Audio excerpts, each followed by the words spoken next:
It's not often that a politician will just come out and admit that they are terrible at their jobs or that they don't understand basic concepts key to fulfilling their role in office.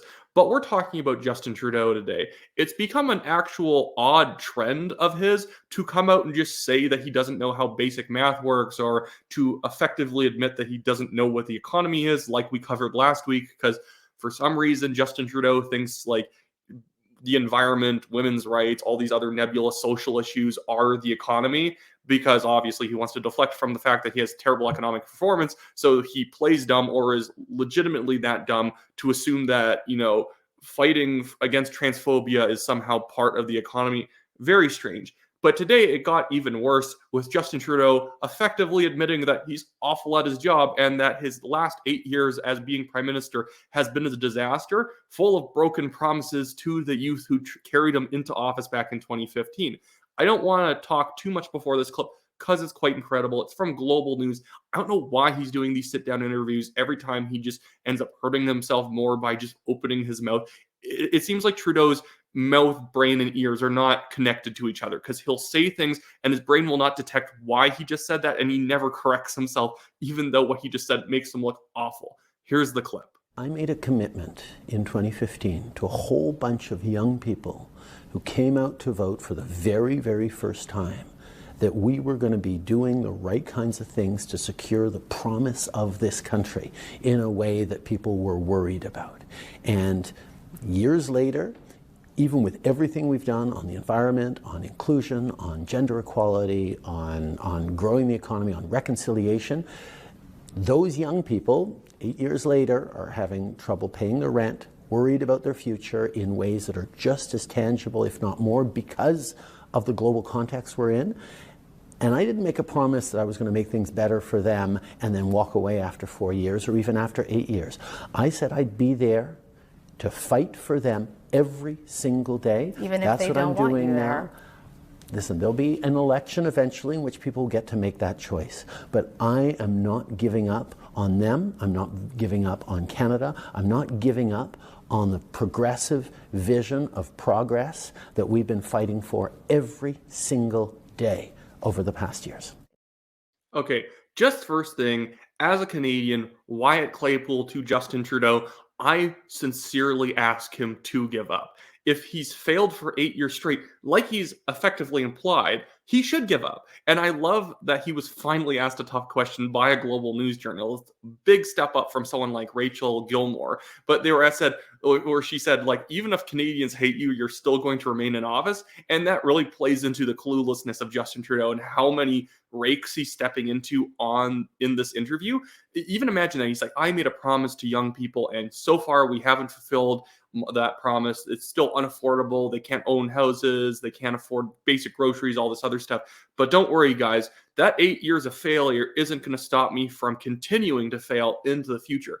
Like, again, I am probably like a lot of other people. I beg him to give up. I don't care. If he did less, he would be doing better. Canada is a far more stable country every time he decides to go on vacation, because at least he's not meddling with things. And even then, again, as someone who really cares about political strategy and good political communications, I'm very conservative. I'm literally running for the Calgary Signal Hill Conservative Party nomination. Vote for me if you live in that riding. I guarantee a bunch of you do live in that riding.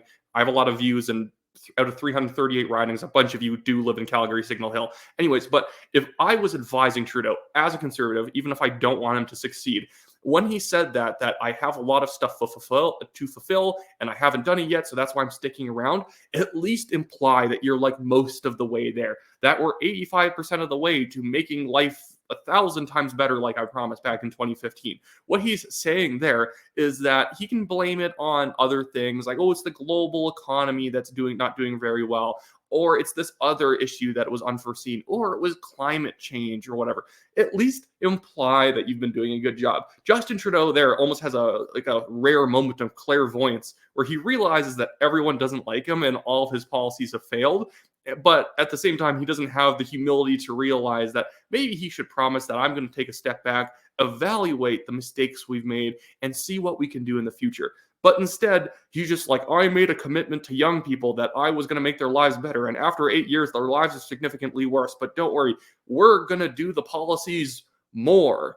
Or like an interviewer comes out like, oh, are you going to do better policies? Are you going to, maybe get rid of the carbon tax, do things, make it more affordable? No. The carbon tax is very important. We're going to increase it.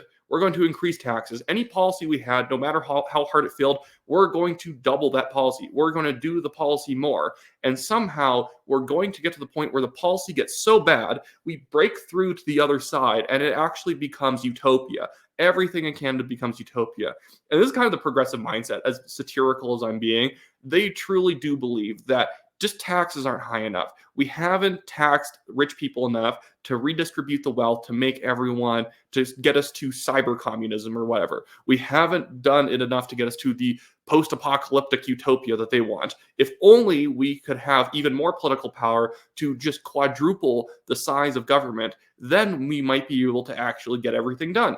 Not knowing that maybe if the things aren't going well, it's maybe because government isn't the solution, because a bird's eye bureaucratic view of the problem is not usually the best way of figuring out what needs to be done to solve it.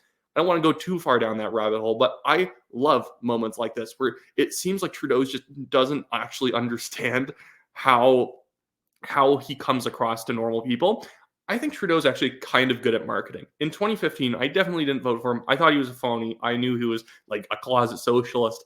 At the same time, he used to be at least good at speaking, coming across like a normal guy, or at least he seems like a fresh, charismatic figure. These days, he's like very bumbling, and maybe it's because truly Gerald Butts was the brain of the Liberal operation, and ever since he left in 2019, he's been stumbling around. He should have been able to win a majority government against Aaron O'Toole. Aaron O'Toole is that incompetent. But the incompetence of Trudeau and Aaron O'Toole seem to like cancel each other out, so that last election was pretty much just changing the deck chairs on the Titanic, or shuffling the deck chairs around on the Titanic. And the Titanic these days is a fantastic analogy for Canada. The crazy debt crisis, housing crisis, immigration crisis that we're currently in is truly sinking us. And Trudeau would be smart to just bow out and call an early election in 2024, take the early loss, pretend like you're confident, lose now, because if you drag this thing out, especially if he tries to extend when the voting date must be, people are going to be so ticked that they're going to not even consider voting Liberal for another decade or two. That's what happened to the Mulroney Conservatives when they didn't leave office, when they clearly had failed. That's what happened to social credit, and that's what had happened to the Liberal Party in the past when they had gone very sort of like managerial socialist left. It's happened in other countries too. Doesn't matter. But when you hang on in office, that's when people resent you. Way past your expiration date, that's when people realize that all you wanted was to sit in the nice velvety chair in your office, and you didn't actually have a real plan to make people's lives better. All you had were the same plans, just at different volumes. Anyways, that should be it for me today. Just a quick shameless plug. I have my Give, Send, Go fundraiser linked in the description below. Being sued by a billionaire. I'm $25,000 deep in the dumbest defamation suits ever. The dumbest one I've ever been in. Yes, I've been in multiple. They've all been dumb. Most of the people who tried to sue us ran away after their case was proven to be completely stupid. This one's been dragging out because he has enough money to drag it out. So if you want to contribute $5, $10, $15, anything more, you can. Really helps pay for all my costs, keeps me being able to actually put more money towards growing the channel, growing the show, getting more, actually being able to do more videos rather than trying to have to earn money here and there.